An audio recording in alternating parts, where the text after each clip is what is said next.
Go. Hi, I'm Dr. David Winter. Welcome to Healthy Hangout, sponsored by Baylor Scott and White Health. We bring you timely topics about medicine, things you can do to help yourself, your family, your friends. Today's topic is Parkinson's disease, the shocking news of Robin Williams' death, and the recent announcement that he had Parkinson's disease, or was recently diagnosed with that, brings up the topic of Parkinson's disease. It's actually of the they call them the neurodegenerative diseases, the ones where your brain fails. It's the second most common one in the world. Alzheimer's is number one, so it's a fairly common disease. Joining me to talk about this is Dr. Sharice Wiley, internal medicine specialist at Baylor University Medical Center in Dallas. Hello, Sharice. Hello. And Dr. Roger Caton, also internal medicine specialist at Baylor University Medical Center in Dallas. Hello, Dr. Caton. Good afternoon, sir. So let's first talk about Parkinson's disease. Sharice, there's some misconceptions about this. What actually is Parkinson's disease? So just as you said, Parkinson's disease is a neurodegenerative disease. And basically, this disease affects probably about 100 to 200 people per 100,000. And it's a disease that is caused by a neurotransmitter in the brain, or hormone in the brain called dopamine. When the dopamine in the brain is not functioning properly, then it causes a symptomology, or certain symptoms. And some of the common symptoms that we see, or the most notable symptoms, are a tremor. And we'll go, I know, more into this about the symptoms, but there's a tremor at rest. There's rigidity. So the patients may have rigid movements. There's also, postural problems, meaning that you may feel like you're going to faint or you feel off balance.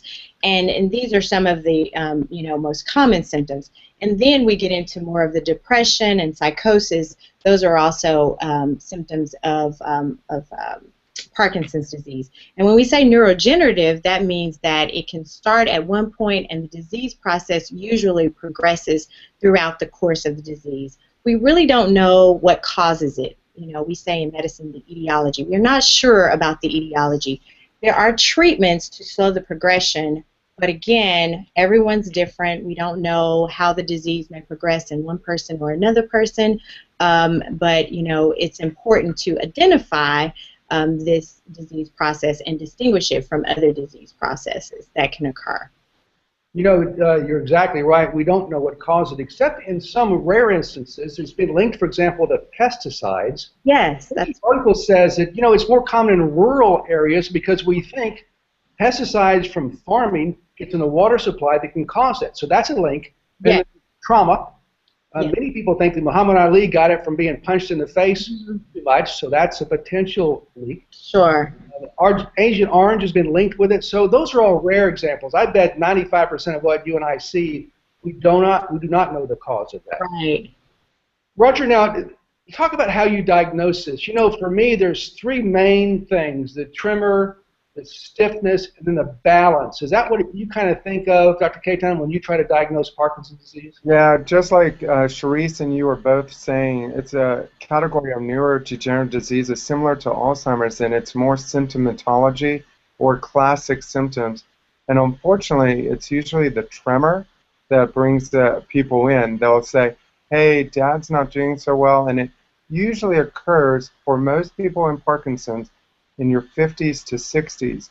Mm-hmm. Familial links usually can occur, and that's a very, very rare issue when you have Parkinson's in families. And that can occur usually in families. You'll see signs and symptoms in your 40s or even late 30s. But it's the 50 to 60-year-old who comes in with mild tremor, maybe a little balance issues, maybe a little stiffness, and that's usually referred to as stage 1. And they actually staged their Parkinson's by 5 stages, as you and I and Sharice have talked about before. And it's a very frustrating disease because people may come in with a simple intention tremor and some vague complaints, and you could actually miss it. Doctors like you, myself, could miss the diagnosis because we overdiagnose it or we underdiagnose it because people come in with vague symptoms, and then all of a sudden, once you realize, yes, this is Parkinson's, then treatment is needed early. Yeah, late-stage Parkinson's disease is easy for any medical student to diagnose. It's the early ones that can be tricky. And actually up to a third of them don't have a tremor at first. They'll have just some rigidity. I diagnosed one, I'm sure you have also, Dr. Wiley, where the patient just looked strange, and as you looked at them, their face had no emotion. It was just what we call a masked face. That was the clue there. And then when you try to do some balance procedures, balance testing, they failed at that. So those are the three big ones. But talk also about some of the other signs of this. I read one about the small handwriting. I mean, that's kind of interesting when they do that. Yeah. What are the things that you've seen? Yes, definitely. I was going to speak about the handwriting. It's also important, I feel, when patients, if we're talking about a diagnosis of Parkinson's, or if that's something that you may consider or you're thinking about, to have a family member on board, because the family can sometimes give a little bit of insight. And so I'll, talk about the handwriting. So the handwriting gets smaller. And it may become more illegible. So that's one sign. And then slowness. People will talk about trying to get out of the car, get up from a chair, and they just can't get up because they feel so slow and so stiff.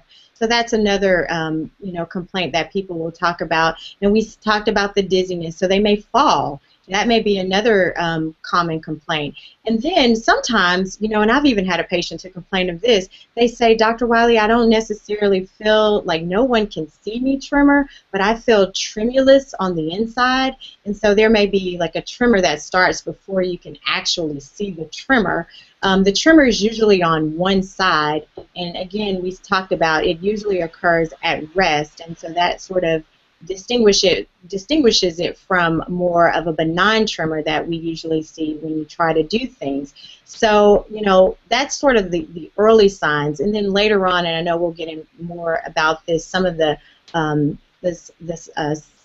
psychiatric problems that we see that are associated with Parkinson's as well. But early on, the things that come to mind the most are the slowness, the rigidity, the falling, and the loss of balance. Mm-hmm.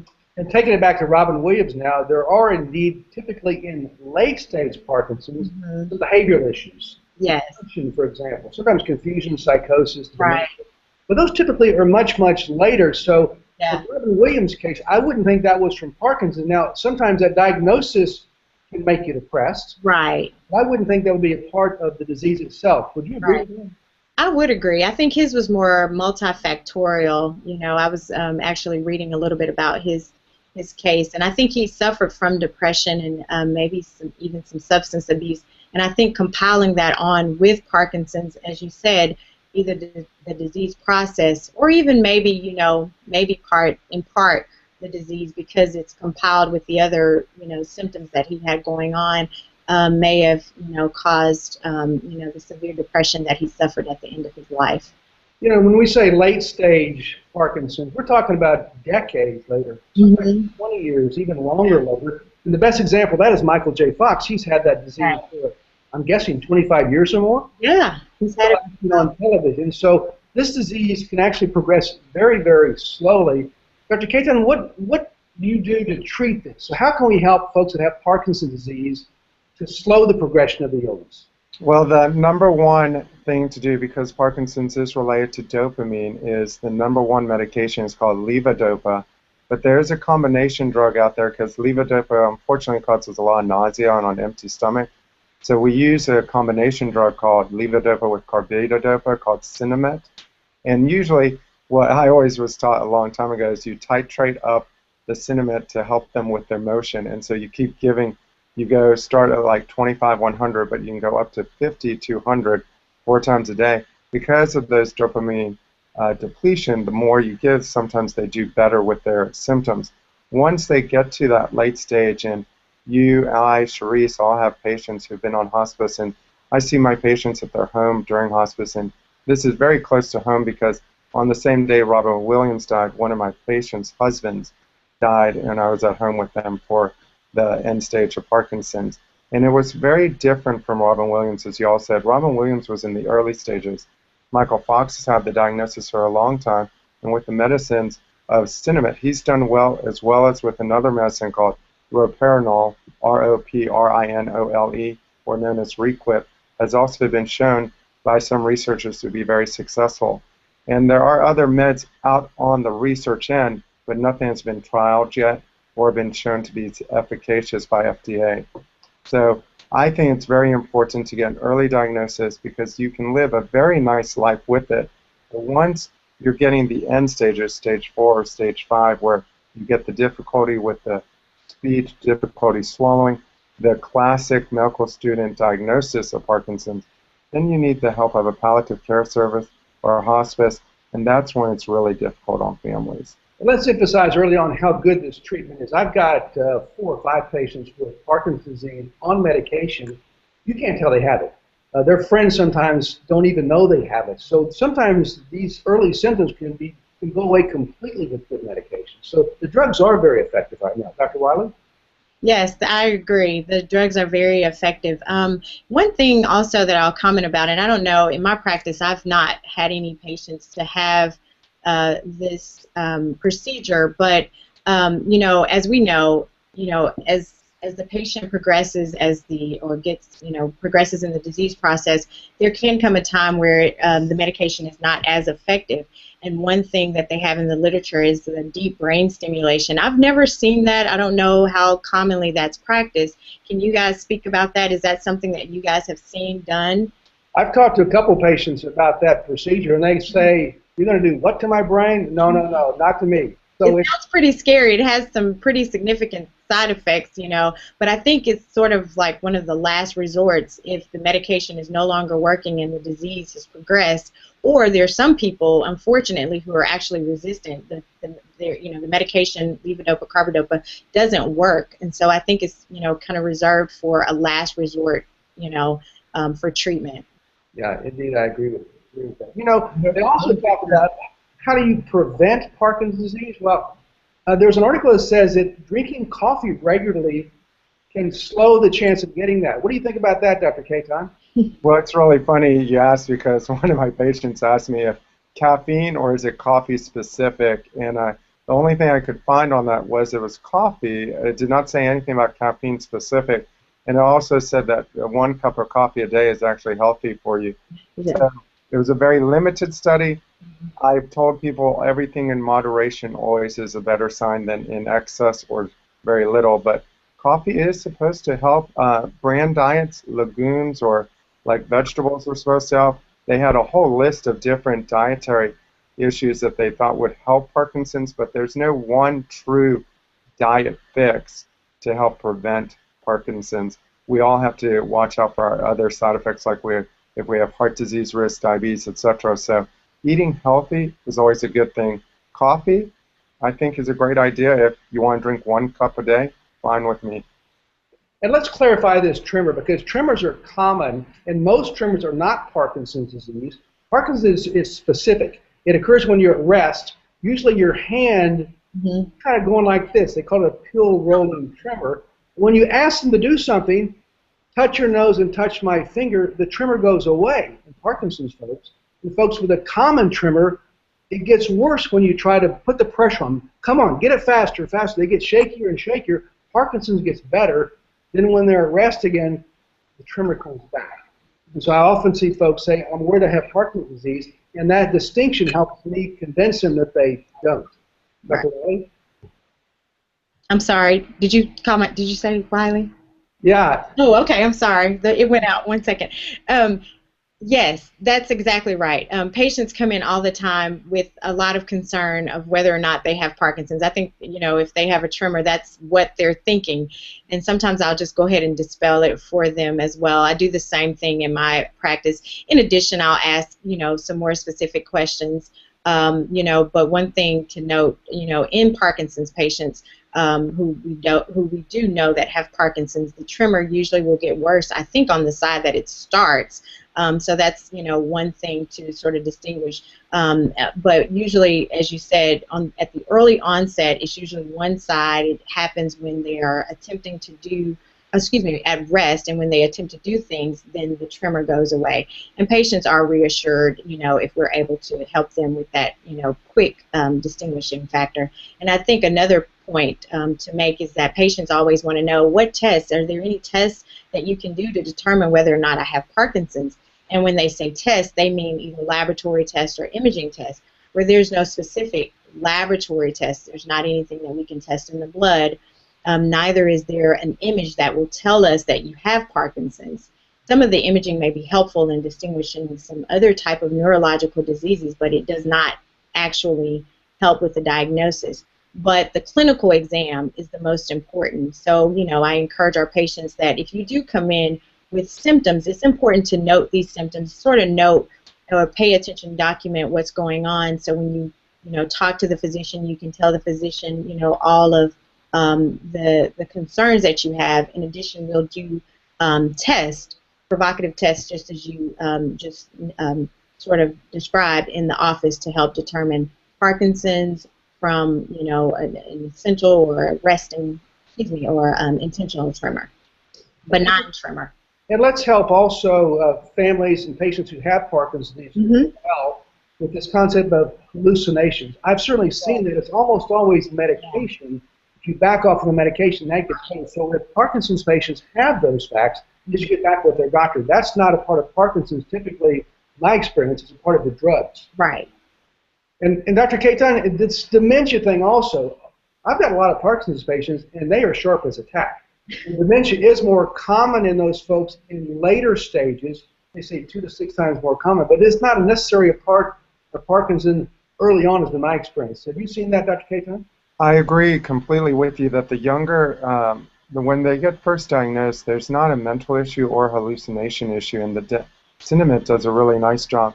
A lot of times, accidentally, our patients may see someone else and get started on a medication they may not have told their other physician or an ER physician or urgent care physician of their diagnosis of Parkinsonian, and then they get, unfortunately, the hallucinations. Dementia usually is a stage 4 or stage 5. It's usually seen later in the 70s, 80-year-olds, and unfortunately by that time, then you are using other medications to try to sedate them, keep them in comfort issues, and that's the late stage. But like you said, most of my patients who have Parkinson's, as Sharice and David, you both said, are very healthy, and you wouldn't even notice that they have it. And we try to just, sometimes when people come in and you get that diagnosis, that we all said, it's a clinical diagnosis. There is no test to say, oh, you have Parkinson's. And I've had 2 patients ask me recently for a PET scan because they read on WebMD that a PET scan could help with the diagnosis. And they said that the PET scan could either indicate Alzheimer's or indicate Parkinson's, and there's no true diagnosis. The only way to do it would be a post-mortem biopsy, and we're not going to do that on someone right now. We're not going to do a brain biopsy to do Lewy bodies. And fortunately, it's recognizable. Sometimes tricky at first, but after a while, it is recognizable by good physicians on examination. We don't actually need those tests. So documentation, no, I think it's the examination. Any final thoughts, Dr. Wiley, for the public out there about Parkinson's and your experience with this, your thoughts about it? Yes, it's important to recognize, number one, if you think you have the disease, to definitely seek medical attention early. If you have, everyone has access to the internet, so everyone can sort of read these symptoms. And so if you feel that you have that, it's important to seek, medical attention early so that medication can be initiated to slow the progression. And then for those people who have family members or who have a personal history of Parkinson's, it's just, trying to, let them know that there is hope, you still can live a healthy life. Unfortunately, as in some disease processes, we don't know whose disease process is going to progress at a faster pace or who will have, worse symptoms. But for the most part, if you stay in close connection with your doctor and you communicate with your doctor about, side effects of the medications or your symptoms not being well controlled, then the medications can be adjusted and you can do pretty well with Parkinson's. Dr. Caton, your thoughts, your final comments. I agree with all of you, and I think the most important thing is education, and the most important thing that any patient could do is when it is a clinical diagnosis, we give a trial of a medication. If the medication isn't working for you, please let us know early because we can up-titrate the medication, and to have early physical therapy in these patients is really wonderful because the rigidity and, like you said, getting out of the chair is a major test for these people, and having them do that, they'll do a much better and live a very long, healthy life that could be very enjoyable. Thank you, Roger. Thank you, Sharice. And thank you for watching another edition of Healthy Hangout from Baylor Scott and White Health. See you next time.